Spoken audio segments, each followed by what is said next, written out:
என் அன்பானவர்களே, கோட்டைகளோட கற்களை பார்க்கும்போது அதன் உறுதியும் காலங்கடந்த காட்சியும் அதன் அழகு நம் மனசை தித்திக்க வைக்குது. இந்த கற்கள் சும்மா நிக்கல, இது பல நூற்றாண்டுகளோட போராட்டத்தை தாங்கிய சாட்சி.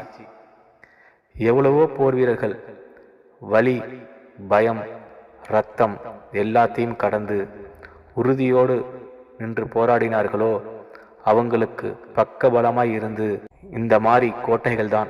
வரலாற்றில் இவை அழகுக்காக மட்டுமில்ல, பழமையும் வீரமும் கடந்த அடையாளம்.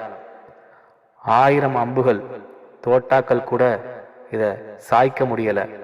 கவசமாய் நின்று தடுத்து நின்று இன்னும் நமக்கு சொல்லுது, உறுதியாய் இருந்தா காலம் கூட உன்னை சாய்க்க முடியாதென்று.